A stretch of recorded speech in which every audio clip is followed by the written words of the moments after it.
Hello and welcome to Author Aspirations. Today I have with me a very special guest. Her name is Izehi Anuge. Izehi Anuge is a children's book author and so much more. Hello, Izehi. Hello, Sade. Happy to be here. How are you today? Fantastic. Happy Independence Day. Thank you, and happy Independence right back to you. I'm surprised we're both not in green today. I actually did plan to wear a green, not a green, white, green. Well, at least I have our Captain Excellence to represent the green. Oh, well done, Captain Excellence. Thank you. Oh, Izehi, it's lovely to be with you today. We're going to talk about you, your journey as an author, what inspires you, what motivates you, and I'm sure you're ready to tell us about yourself. Do go ahead. All right, my name is Izehi Anuge, and I am a values-based educator, a children's book author, and the creative curriculum director for Shape a Child. Yeah, so basically that's much about myself that I think I should be sharing in line with what we're doing today. I like the idea of the Shape a Child concept because that already says a lot. It says that you've got a mission, and because you're also values-based educationist, values children, you can't really separate them, can you? No, you can't. Absolutely, you can't. So what led you to the values-based approach? And okay, I'll ask that question. I'll ask the next question.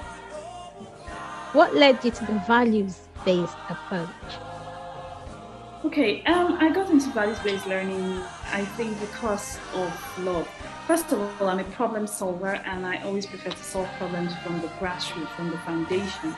And I think I realized very quickly as an entrepreneur that we had a lackadaisical approach to work, lackadaisical and mediocre.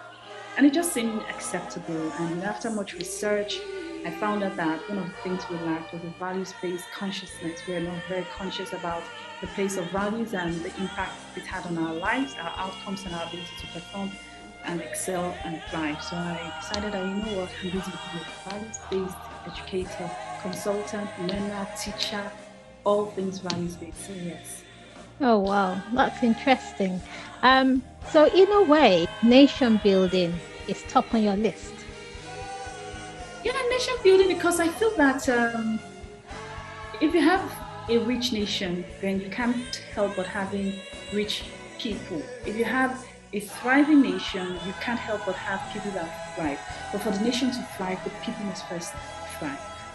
And so there's no way you can separate a values-based life from nation development. So whenever I speak about values, I like to talk about it from the larger point of view, not focused on the individual per se, but how values influence the individual, how he's able to influence his community, and how ultimately he's able to influence the nation.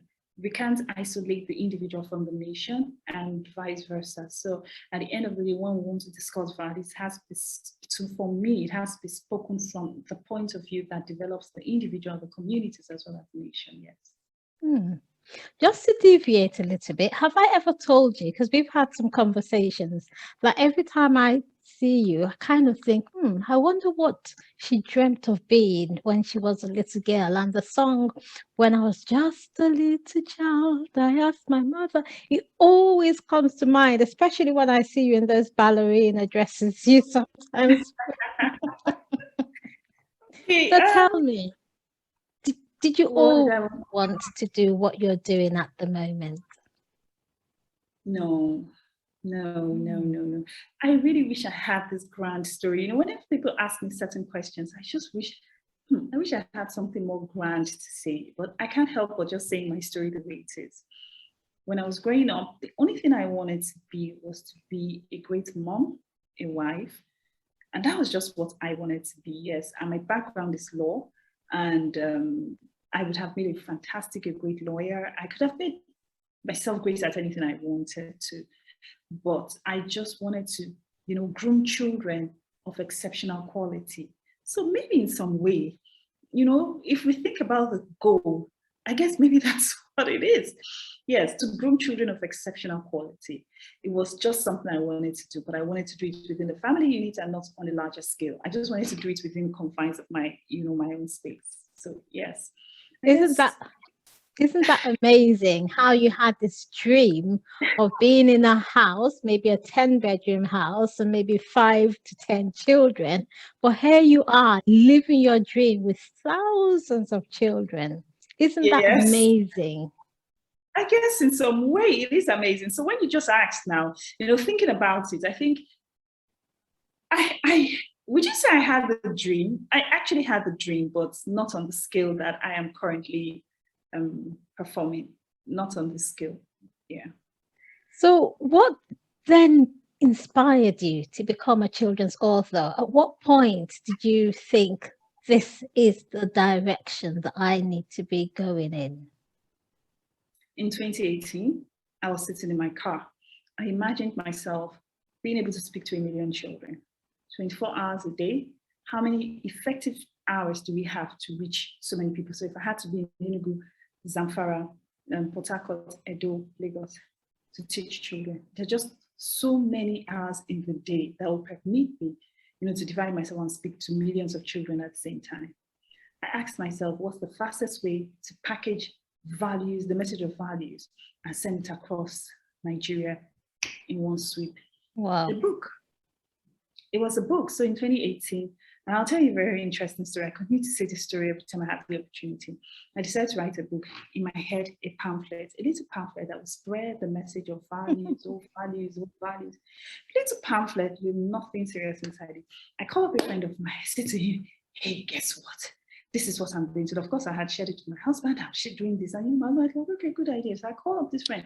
Hey, guess what? I'm going to write a book. And he says, fantastic. I'm coming by the house. He comes to our house and he drops a book on the dining. The first thing that went through my mind is, oh, so you're trying to live your ambition through me. If you want to write a book, why don't you go and write a book? Why are you bringing this book to me? I don't want to write a book. I want to write it. What's this? So he was there talking about these grand things. And I'm looking at him like, it's really serious.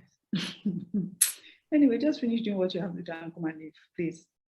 And then I left the book on the dining for a long time. For about 2 weeks, it was just there. Every time they wanted to move the book from the dining table, I'd say, leave it. Because once I descend from my dining, from my upstairs, I have the dining right in front of me, so I would see the book. And one day I decided to pick up the book and ask myself, what would it really take to write a book? What story would I tell? I started to ask myself questions. So indeed, the people we surround ourselves with, very important. You always have to surround yourself with people that see you more than you see yourself, or that see the things that you're able to do more than you can even. That will help you dream bigger, scale your dreams. So I could have written a little pamphlet, or I could have spoken with someone that would have said, oh, please kill that dream, you're not a writer. But I shared it with a friend and he brought the book. And all I needed to do was now start to find out how to.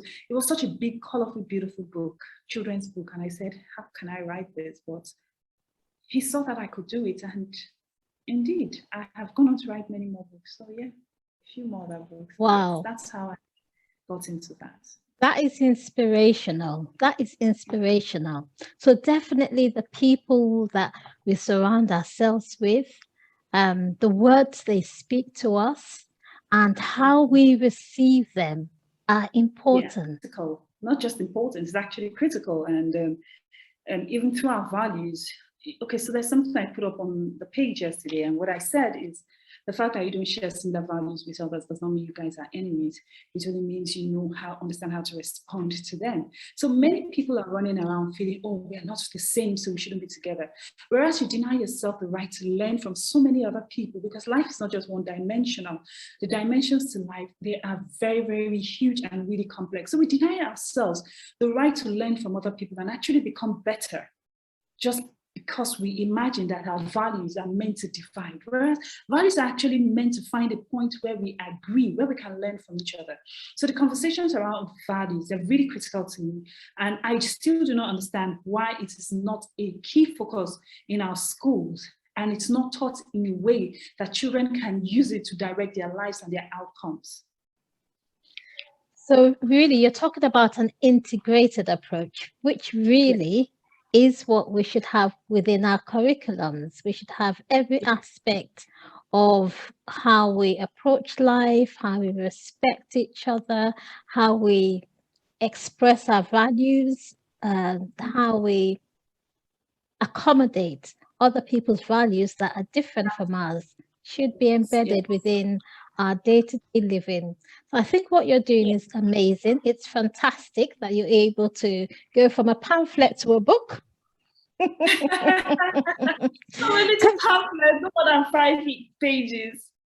Can you, what I see from this is you started off this dream in a house and wanting to be an amazing mother and wife, and you live your dream through reaching out to thousands of children. When you started thinking about being an author, you started with a pamphlet. And now you've got beautiful big books that are going places. So you start out with these tiny seeds, and the universe, the creator, God finds a way of making these explode before your very eyes. I think what I would say to that is that because yes, there's a place of providence when it comes to the core of our existence, but again, something is really critical, which is obedience and going through a process. Now, if you see the way your friends and the people you surround yourself, the way they see you will also determine how they respond to you. So I've always been a very serious-minded person, so much so that I even took the task of embedding values in my children, right? My biological children, and then trying to create the most exceptional, extraordinary children on earth. It was such a task, and I took it very seriously. Sade, it was a task. To me, it was a full-time job. It was something I was not going to play with. I wasn't going to joke around with. It was serious. I had laid down the rules, how it was going to be. So I think while there's that place of what the universe created or what providence allowed, in my life, I would also say that there's that place of diligence. Whatsoever your hand findeth to do it. And the Bible also says somewhere that you stand before kings and not men. Be diligent in your work, and you will stand before kings and not men. You understand? Just talking about diligence, so that whatever it is that you choose to do with yourself, apply yourself to it 100%, and you will be shocked where it will take you to. So if I had not taken all of those things seriously, it was just a dream, my children, it was just focused on my children, but it was a tangible dream and it was serious. So the reason I can say this, someone said to me once, don't be saying that was your ambition when you were small. I said, but it was. So I have quite a number of places I speak to young professionals. I take the curriculum, the class on values and service excellence in certain academies, right? And I continue to say to them, it's not what you do, it's how you do it. It's not what you do. Very true. Very true. Very true. So from just that dream of wanting exceptional amazing, children, amazing, to this huge thing that is no longer about me. So yes, there's a place of providence, a tiny seed, but a seed that is not nurtured will never grow enough to produce fruits. It is not what you have in your hand. It's the quality of individual that you are and your ability to apply yourself to the things that you do that will create magic. I have created a niche for myself by the grace of God. Yeah, I'm still a values-based educator and say, what kind of job is that? And I have to go ahead to explain. But I have created that for myself. The values-based educator, yes, I teach everything through a values curriculum. Everything I teach is founded on values. The games that we're about to create, they are all values generated, all focused on teaching certain values that are critical to the age group that we are focused on. I can't wait to see those books. Can you tell us a bit more about Captain Excellence? Okay, so when I had to create Captain Excellence, I realized that I had to create the African child as a superhero. We do have a lot of representation of superheroes being in a different tribe or a different race or a different color. and the representation of the African child as a superhero, I'm yet to see it, and I'm yet to see it fully embraced in its magnitude. And you cannot become what you don't see. So there's something about sight, and it's not just physical sight, but the sight of the mind. If you do not see yourself as, if you don't see a representation of what you could possibly be, it becomes a bit more difficult for you to visualize that thing. So I really wanted a child that would represent, the average African child, that would grow with the average African child. The African child will resonate with. I'll tell you this, I had to do a book reading in Abeokuta, and the children, they were all dressed in superhero dresses. There was there was Alice in Wonderland. Wow. There was Goldilocks, there was Captain America, there was Iron Man, there was, you name them, all the Marvel heroes, there were all the books, fairy tales that I grew up with, but there was no Captain Abuja, there was no Captain anything, there was no representation. Wow. And when you ask the children, why are you wearing this? It's just what we have fed them, you understand? And while there's nothing wrong with embracing, because as you know, part of one of the things I preach is unity. I believe that we are not all meant to be the same. I don't want everybody to be the same. Still, there should be a representation of everyone and everything, so that a child will be able to choose, okay, this is how I choose to present myself to the world. And so that's why I created Captain Excellence. I went ahead to create 5 characters in Captain Excellence book, and it was just focused clearly on fostering unity and patriotism, loyalty, and a sense of respect for authority, honesty, obedience, critical values that I think a child at the age of 5, 6 should be operating with. When I chose the 4 characters, I chose Tomiwa, Izehi, Ahmed, and Nkechi. That was to represent, the diversity in our culture. And then I chose the magic box, which was the vehicle that will deliver every Nigerian to their destiny. It's where that's, so no matter how many Nigerians are out of Nigeria, there are still more Nigerians within Nigeria than outside of Nigeria. So that means we now need to create an affiliation and a love for what we have, because it's what we have. You can't say, I don't like my home because it has a leaking roof. I don't like my home because it's not as beautiful as the other person. So it is your home. For those that are able to leave, it's all well and good. There's nothing wrong with it. But everybody, 200 million Nigerians, no, we can't all. Worst case, 10 million will leave. What happens to the other 190? We have to learn to love what we have. So those were the things that fostered most of the characters, the environment that we used in creating Captain Excellence and the Little Big Orange. That was our first book.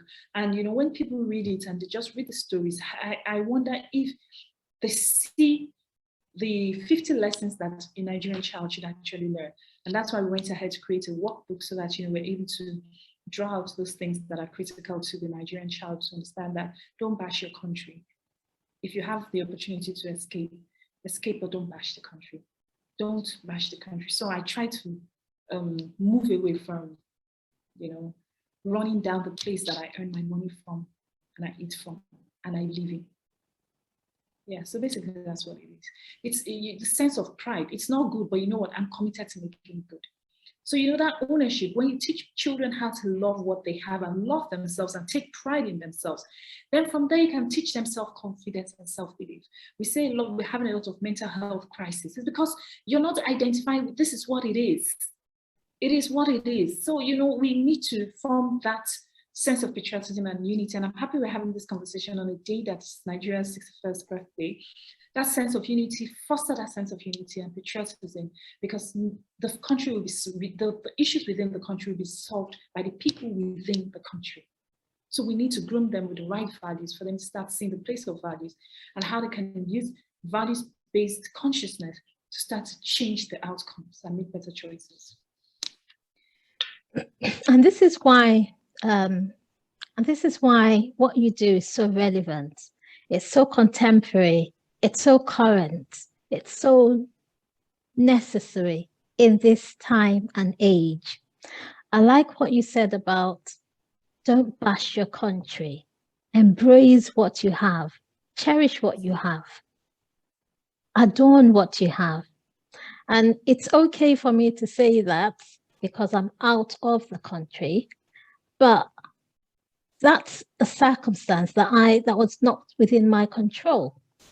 Yeah. However, I continue to see that our educators are not aware of the curriculum content that they need to key into to help them identify those values. So those values are already within the curriculum, but because we have embraced curriculums from across the world, they have become polluted and dilated.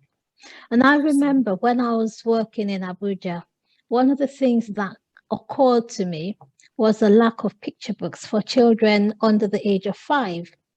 And because I was working in the very remote areas, I thought I need to create content whereby these children who go to school with no shoes, who have half of a uniform on, who go to school in dilapidated buildings, still need to see themselves in books.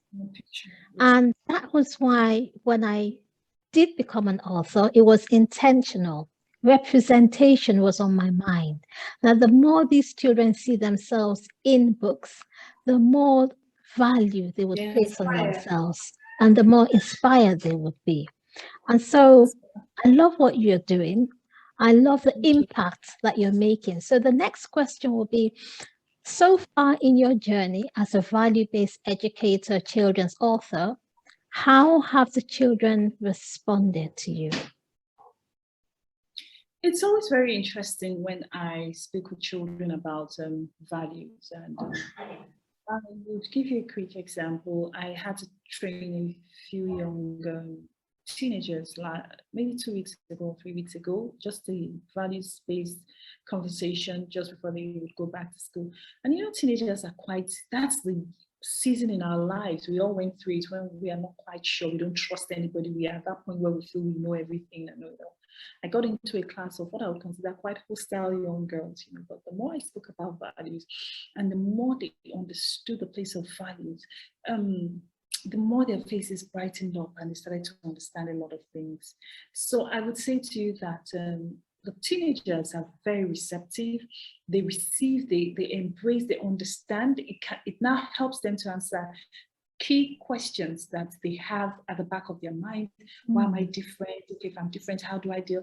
I had to share with them how my values kept me grounded, you know, within the spaces that I had to operate, and even till now, how it keeps me focused, you understand? And they were really quite surprised, you know, about, you know, how important and relevant values were. So I would say to you that they take to it and they take to it. The problem being that we are so used, like you said, we don't see how those values, this gets somehow lost because of the curriculum that we choose to adopt, because we always feel that the ones from the Western world, they are much better. Yes, they might be a bit more deliberate with their KPIs, that's their educational structure, and that's why we feel we need to embed them.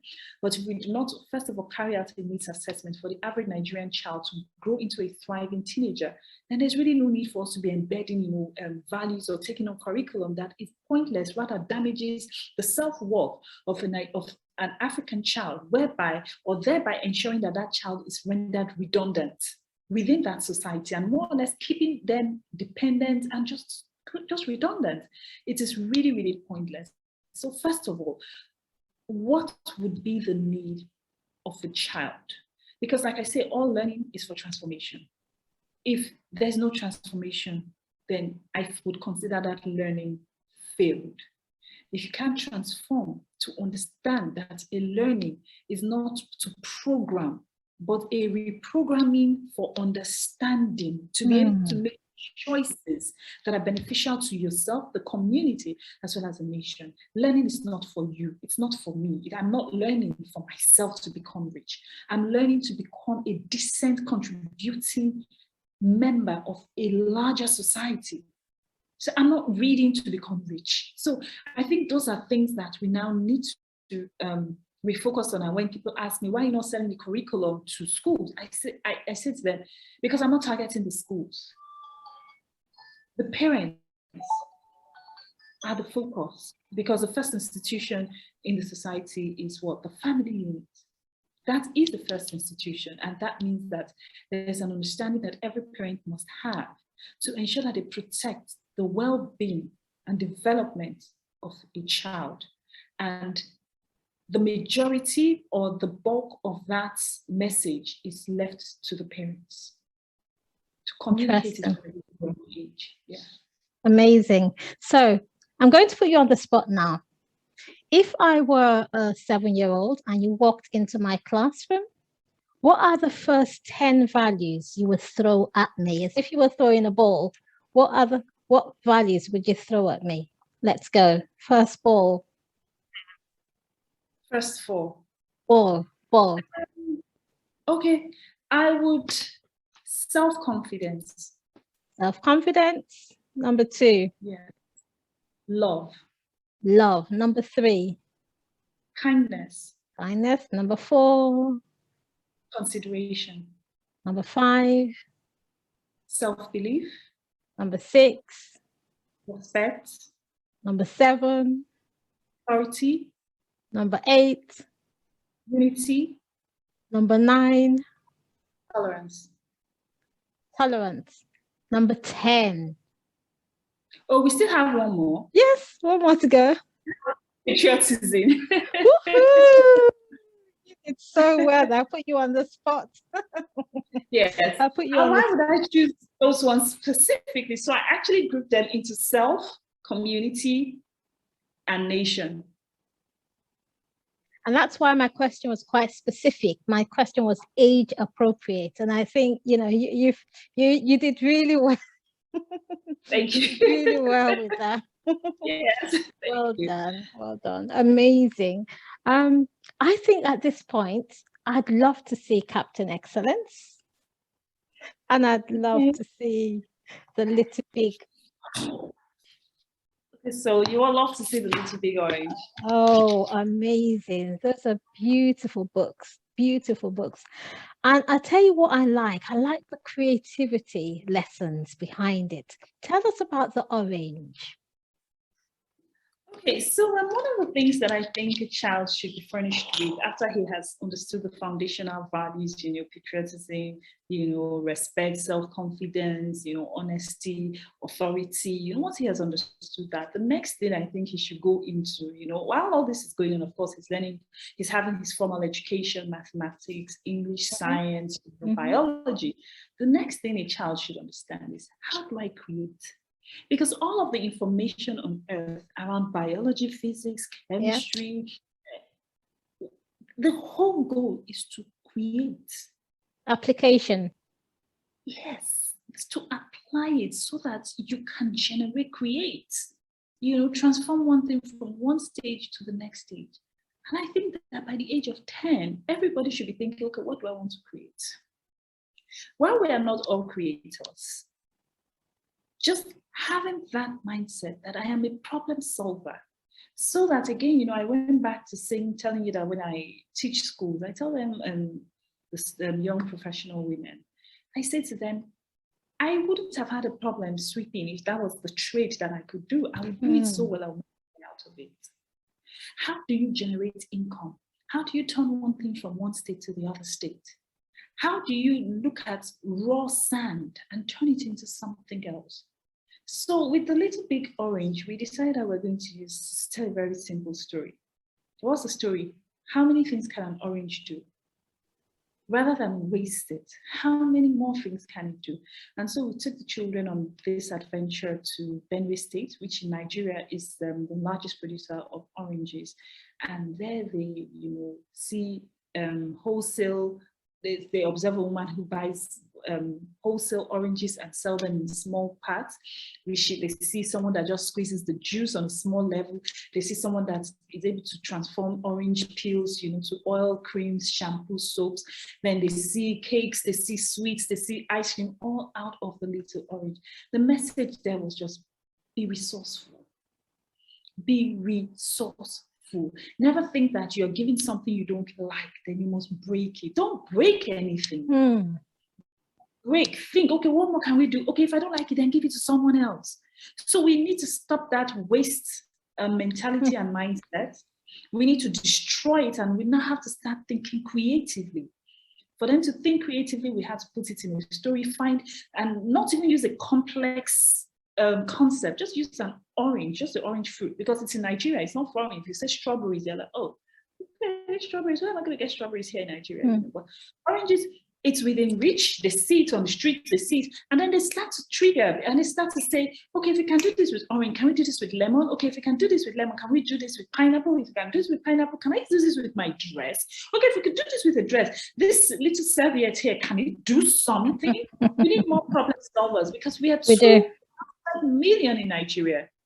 We need more industries functioning. We need to create wealth. We need to solve the problem of poverty. I think they say we are the 8th poorest in the world, and those numbers are not good enough. They're not good enough. We need to look inwards. Yeah, we need to start looking inwards. I don't want to tell you, yesterday I went to the supermarket, something I bought a month ago for 20-something thousand, because the dollar has jumped up. It's now 30-something. I mean, I'm like, come on. Why do we have to even import all of these things? So we need to start looking inwards. If we're going to look inwards, it means that we have to first of all start to create people that are resourceful in their thinking. It's in their DNA. They are wired for it. So yeah, that's the story about the little pig orange. And so they went on this massive, you can see all the oranges, and you can see the children, and here you see that there's waste, because I haven't been to Benue State, but I hear that when you go to Benue State, when orange season comes, that they heap the oranges on the road, hoping trucks will come and take the oranges, and sell them. When you're not able to sell them, what happens? They waste. And I'm like, are you serious? And the lady was telling me, you don't understand that when she's driving through the road, express, she's like, what kind of thing is this? Lack of knowledge. So there's so much to be done. So this is what this here depicts, that image. That this teacher, she's actually a teacher, she painted to me, she's from the Middle Belt, and she read the book and she was like, my God, that, this thing is so, so true, that they just waste the oranges completely. So yeah, we took the children on this journey. I'm sure that's Nkechi eating her cake, that's the orange cake. So yeah, basically that's what the book is all about, resourcefulness. Don't beg, don't be dependent, there's always something you can do. Considering that we are a country of diverse resources, we are wealthy in ourselves, our soil is wealthy, our minds are wealthy. We have the weather, we've got, our biomes, we've got different biomes across the country. And so we're blessed with all manner of resources. It's time to start creating those critical thinkers, those creative minds, and start to apply the knowledge that we have within us. I think you're doing an awesome job. I think this is a powerful message for today, being the 61st independence celebration of Nigeria. Yeah. And I think there's so much that our educators need to learn. We need to get our children reading, because if our children are not reading, their minds are not being broadened. If our children are focused purely on textbooks for the purpose of passing and failing examinations, that's not broadening their minds. So there's a place that reading needs to take within our nation, and we just can't escape it. We all know it. We say readers are leaders. We know there's so many phrases and quotes that we know about reading, yet we don't make reading a priority. What do you think the government can do? Because there are challenges with readership. What can the government do to make books accessible to children who can't afford them, to families who can't afford them? I will say to you that I think right now, everybody is doing the absolute best that they can. But there's now need to collaborate with the private sector, with people that would probably have answers. And I think governments, they are meant to put policies in place. There's now that place for enabling or allowing those that can solve those problems, come to the table and have those conversations around truly creating transformational curriculums. First of all, we need to ask, what are the needs of Nigeria? It is through education that a nation is developed. So that means that if these children are the ones that are going to develop this nation, it means that we have to start furnishing them with the values and skill sets that they will require to solve the problem. So there's that projection, forward projection, long-term projection. So there's so much that while I know, one thing I never do is try to downplay the efforts anyone makes towards ensuring that the right thing is being done. Because I think it's unfair, because I'm doing my best and there's probably someone thinking she doesn't know what she's doing. So it's as long as we have our hearts in the right place, I think there's just, if they could say, do you know what, maybe we should get more people on board to have these conversations in smaller units.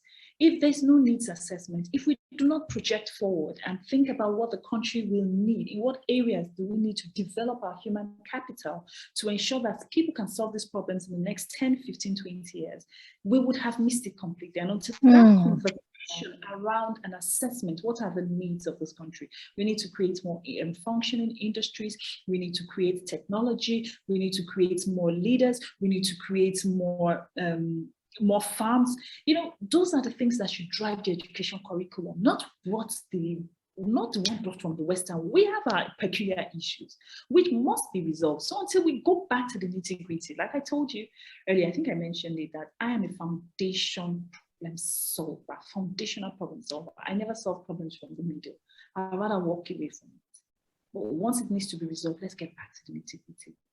What can we do? So a stakeholders meeting, identifying people who are not just driven with the degree, because to own a degree is one thing. It has its place. But now there are the people that speak to the children and deal with them one-on-one, that understands the needs of the majority. A woman that sells plantain, she sleeps in a house, her house is flooded, you are talking to her about equipping her child with 21st century skills. The conversation is different for her. Sure. While her situation is real, it does not impede the role of that child in the community and in the nation in the long run. So there's that holistic framework that must be created to carry everybody along. And until those conversations are had from a long-term point of view and a projection of what Nigeria should be in the next few years, I don't know that we would get it right. So yes, while the government is doing their best, I think having the private collaboration, a strict collaboration, targeted at really solving the issues. Until that conversation is had, I don't know that we'll get it right here. Izehi, it's been amazing having you this evening. I've completely and totally fallen in love with the value-based approach. And one of the things that I really love is how you reach out and how you use social media to reach out. And, there's no hiding what you do. It's all out in the public. People just need to follow you on your social media handles, Shape a Child, Captain Excellence, and, they would find you. I love that about you. I know that you were on an interview yesterday, and the question was, how are you going to take your books global? Because at the end of the day, I know that your focus is on Nigeria. Well, look at the state of our world. Think about values. We need values across our formative years. We need values as we grow, into adolescence. We need certain values even as we maintain adulthood. So we're always going to need, input. Always going to need input. So I heard someone challenge you yesterday to say, get your books across the world, girl. So I hope that's... You threw me under the bus also, Sade. You did that too. You were one of the culprits. Yes, and because of you guys, we